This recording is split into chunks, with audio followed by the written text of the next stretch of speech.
One common theme that I think we're going to see throughout the entirety of 2023 is just how wrong all the experts were with their predictions throughout 2021 and 2022, and just seeing how different things are starting to turn out with the economy and with the housing market that these guys just were flat out wrong about. And to put this in the perfect perspective, a great way to start off today's video is Goldman Sachs just came out and said that they're now predicting real estate to crash pretty hard in these 4 cities. And of course, it's going to be more than just these 4 cities, but this is Goldman Sachs' prediction on where home prices are going to get hit the hardest. They're saying that in San Jose, California, Austin, Texas, Phoenix, Arizona, and San Diego, California, are all going to see 25% from peak to trough home prices by the end of this year. And that's a lot, guys. 25% drop in about a year and a half is huge.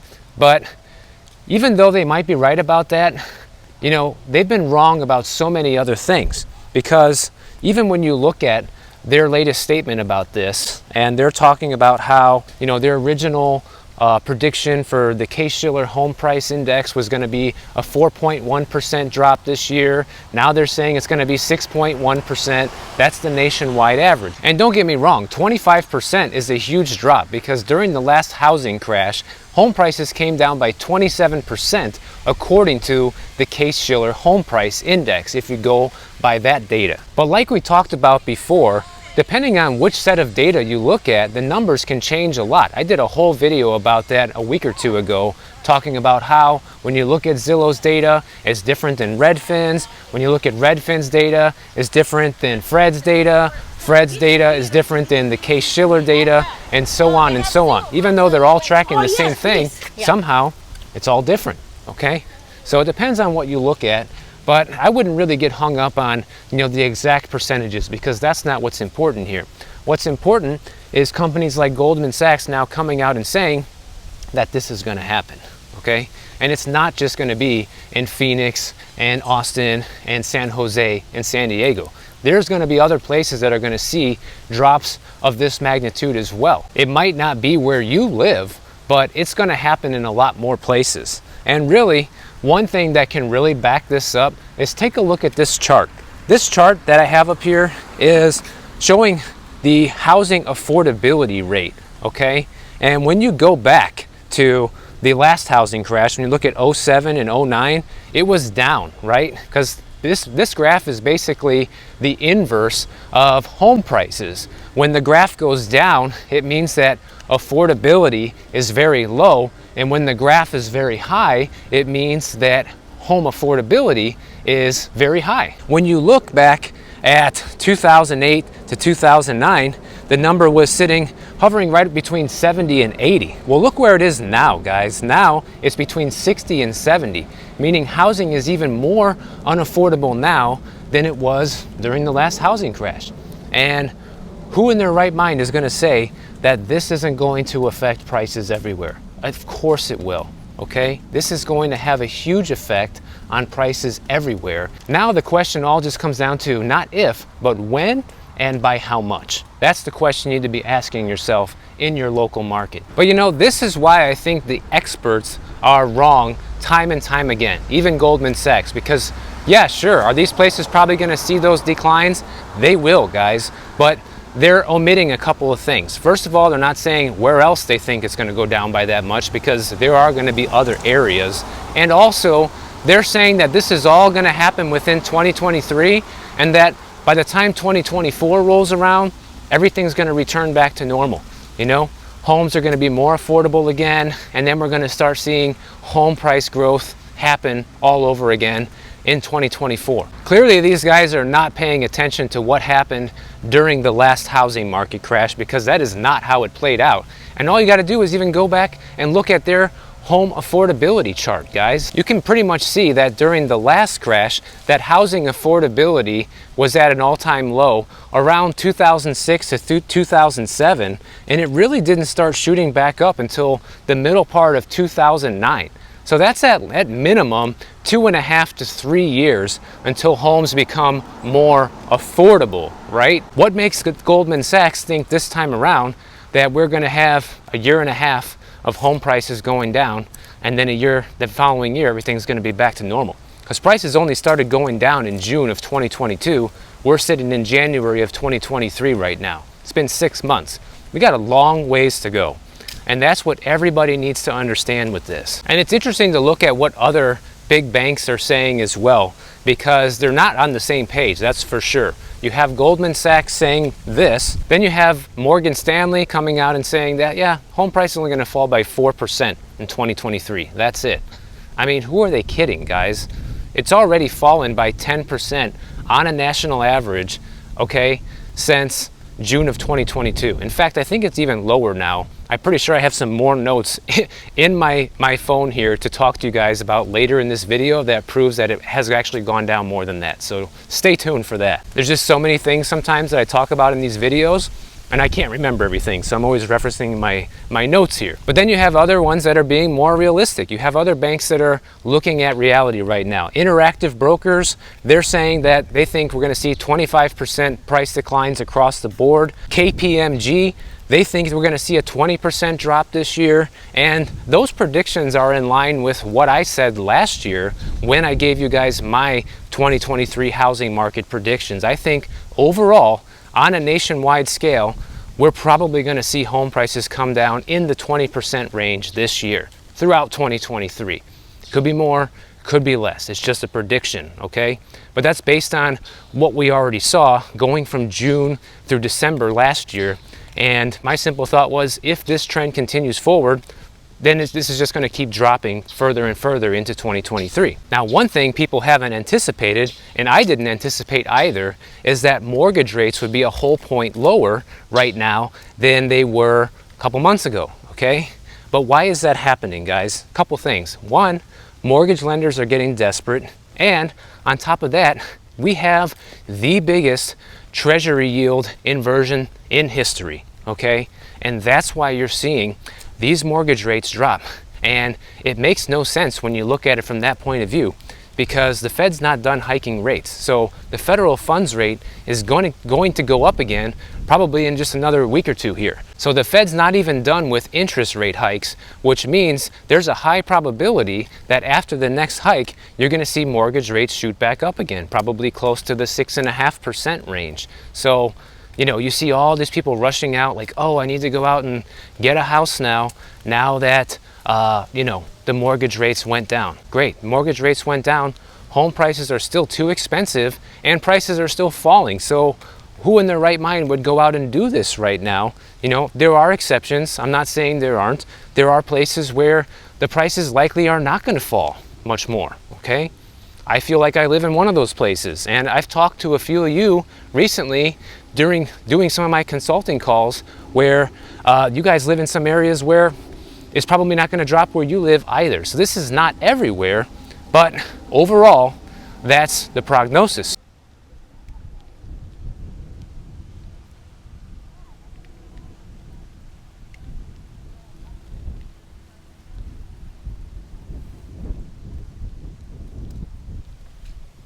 But it seems like it doesn't really matter what I say, guys, or how many videos I make, because there's always going to be a group of people that are just going to, you know, do whatever they feel like, and that's fine. You know, I'm not your mom, I'm not your dad. You can do whatever you want. It's your money, your life. You know, just to back up whatever I just said, I saw an interesting story today about how 92% of millennial home buyers are saying that inflation has impacted their purchase plans, but they're going to go ahead with the home purchase anyhow. So right away, just by looking at the headline, what does that mean? It means that we know things aren't looking great right now. It's harder than ever to save money and make money, but yet we're going to move forward with a home purchase. Why is that? FOMO. That's the only thing, guys. People are just so concerned that they're never going to be able to get a house, and they're just basically telling themselves, if I don't get it now, I'm never going to get it. It is just insanity what people can convince themselves of when they get desperate enough. And that's what I think it's all boiling down to right now. So out of all these millennials that they surveyed, 28% of them flat out said, you know, we're going to wait this out a bit. So 1/3 of them are the smart bunch that are just taking the wait and see approach right now to see where things go, because things are trending down. So, naturally it makes sense to wait to buy something if you think it's going to get cheaper, right? Doesn't matter what it is. In this case, it's housing. But here's how the other 2/3 of millennials that were surveyed for this plan on handling this situation. They say they're just going to save more money. Okay, that works for people that have a higher income. They say that they're going to just buy a house more expensive than they originally anticipated buying, which is, basically the kiss of death right now. Buying an overpriced house in a housing market that is falling. Doesn't sound very smart, but hey, like I said, I'm not your mom, I'm not your dad. Some of them have the right idea though, because 26% of them say that they're gonna buy a fixer-upper, or 25% say they're gonna lower their standards and buy something smaller than they anticipated. So some of these people are thinking clearly, and I like that. At least if you're gonna go forward with a home purchase this year, then if you're gonna make some sacrifices that make sense to you, that you can live with, in order to save money, then that's a good idea. As long as you're not gonna have buyer's remorse afterwards, because if you're concerned at all about having buyer's remorse, guys, go back on my channel and just look at some of my previous buyer's remorse videos, because in every single one of those videos, I have different stories from people that bought over the last couple years and are having big time buyer's remorse and wishing they didn't. So if you feel like that might be you, just go check out one of those videos just to make sure that you're making the right decision for yourself or your family. But here's an interesting thing to look at. The housing market bulls and the people who are optimistic about the future of the economy this year, they're saying, well, this is great news for millennials because, home prices have been coming down, because the median home price as of December was $366,000, and just in November it was $370,000. So you can see median home price went down $4,000 in just 1 month. But here's the thing that they're not really acknowledging, because what they say in this article, and go look at this for yourself, guys, and you can just see how misleading the mainstream media can be by just omitting these big data points that people just don't think about. Because this is exactly what they say. They say last June, which is, June 2022, the median home price was $416,000, and then they go on to say that that's 13.4% higher than in June 2021. Okay, that's true, but what did they not say here? That's what we need to look at. The big glaring omission, if you ask me, is they didn't say from $416,000 peak price in June of 2022 to now at $366,000, that's a $50,000 drop in home equity in only 6 months, which equates to about a 12% drop, guys, in 6 months. If you don't think that's insane, then you have no idea what you're talking about. You don't know anything about real estate. I'm sorry, because we have never seen that before. All you have to do is look at historical data. We have never seen home prices drop that much that fast. And that's what they're not saying here. They're coming out and giving you the numbers right in front of your face, but instead of saying home prices went down by 12% in 6 months, they're saying home prices are still up year over year by 2.3%. I mean, come on, guys. A couple more months of this, that number is going to be negative. It's not going to be a positive year over year growth anymore. And in a lot of markets, it's already down year over year. So this is the kind of thing that really drives me nuts, because people read the headlines and then that gives people extra FOMO.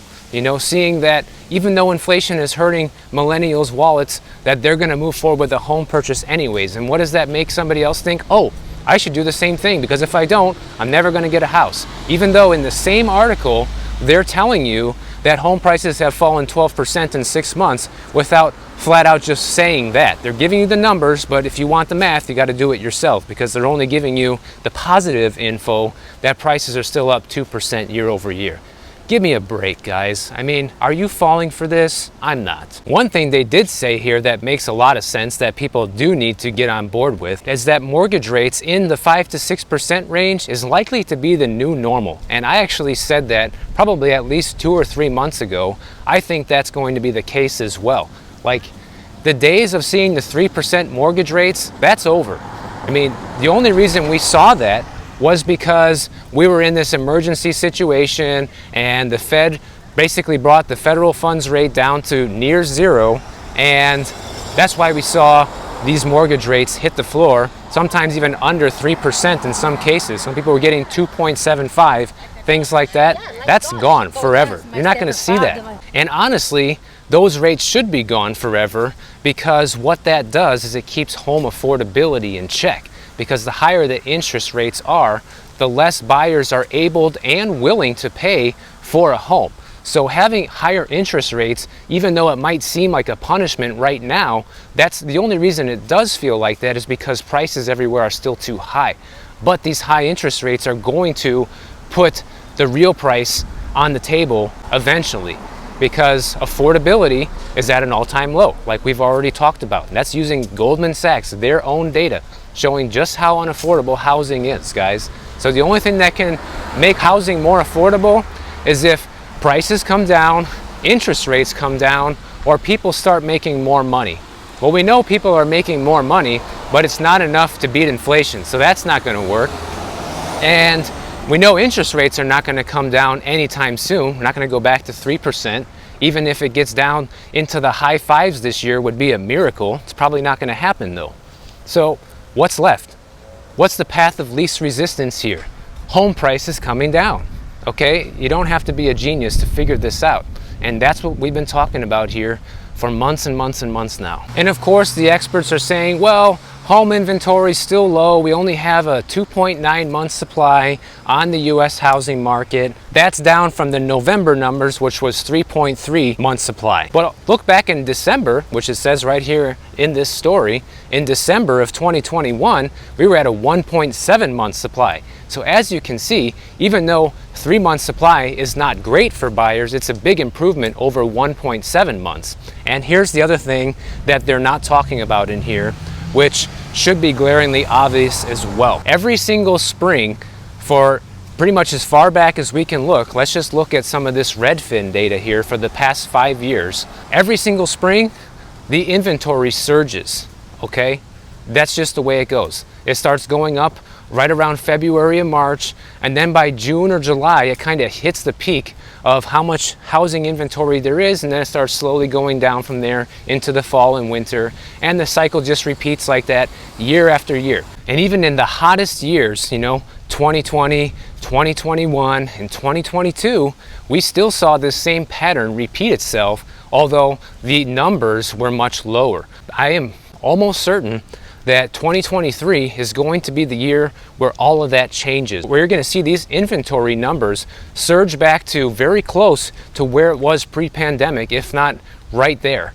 And that's going to be the game changer for all of this, guys. You're going to see inventory go back up to levels we haven't seen in at least 2 or 3 years. And when you combine that with high mortgage rates, prices have to come down. Buyers will have more selection than ever. They'll be able to afford less than ever. And that's the recipe for home prices coming down. It's not that hard to see. But one trap that you got to avoid falling into is, Lawrence Yun, what he says about all this. He's the chief economist over at the National Association of Realtors. Says, oh, well, you can also consider an adjustable rate mortgage right now to even lower your payment even further. And then, most people don't keep the house for more than 5 to 7 years anyways, and those are the type of adjustable rate mortgages you can get, and then you can trade up to a better house in 5 to 7 years or refinance. That's his advice, guys. You're talking the chief economist at National Association of Realtors. And I'm sorry, but that advice is trash, okay? And I'm not saying that to be rude or to be like Mr. Know-it-all. It's just common sense and just looking at how things work, okay? If you buy a home now with an adjustable rate mortgage and you have 5 years until the rate goes up, but you're paying a lower rate, and then in 5 years your plan is to either refinance or move, that's a terrible plan, guys, because what if those things don't happen? What if you lose your job? Like many people are right now, okay? That's a very real possibility. What if you buy the house today and in 5 years from now it's worth less than what you paid for the property, and you need to sell it at a loss if you want to move, and refinancing is out of the picture? That's not an option. What then? Or let's say you treat your home like a piggy bank, like a lot of irresponsible people do, and you have a home equity loan on it, or you have a home equity line of credit, and you're using your house to live off of because you just want extra money, or you can't control your spending habits. And guess what? When the 5-year adjustable rate mortgage is over, you're done. You're not gonna be able to refinance because you don't have any equity. And even if you sell, you'll be lucky if you can just break even and get out from underneath all of that debt to, just break even after all this, and then you have no place to live. So that's why I just think that listening to all this conventional advice is just terrible for most people, guys. This is going to bankrupt people by just listening to these ridiculous things that all these experts are saying right now. Because I like to look at the experts that sound like they're in tune with what's really going on. One of the top dogs from over at Bank of America came out and said this week that he thinks that the U.S. economy is going to start losing 175,000 jobs per month starting at some point in this first quarter. And even if it moves to the second quarter, does that really matter, guys? Does it really matter if you lose your job in March or in June? I don't think so. It's all bad. It's not going to be good. So the Fed thinks that unemployment is going to get to 4.6% by the end of this year, but this guy from Bank of America says it's probably going to be closer to 5 or 5.5%. So that's quite a bit higher than what the Fed's thinking it's going to be. So another great reason not to jump into an adjustable rate mortgage, not to just buy into the FOMO, guys. You got to really evaluate your situation. Can you afford this house? How secure is your income? If you are a couple, if one of you loses your job, can the other one afford to float all the bills while the other one's unemployed for a few months? Look at these things before making these huge decisions, because one big setback like this is enough to just destroy your financial future for the next 10 years. And I see it from people in the comments. A lot of you have made these mistakes in the past, and you tell me about it. So learn from other people's mistakes and just don't buy into this. Wait a little bit longer and make sure it's the right decision for you. That's it. If you guys enjoyed this video, make sure you click the bell notification down below. YouTube will alert you every time I post a new video. And if you don't want to wait, check out my next one on the screen right over here, and I'll see you in the next one.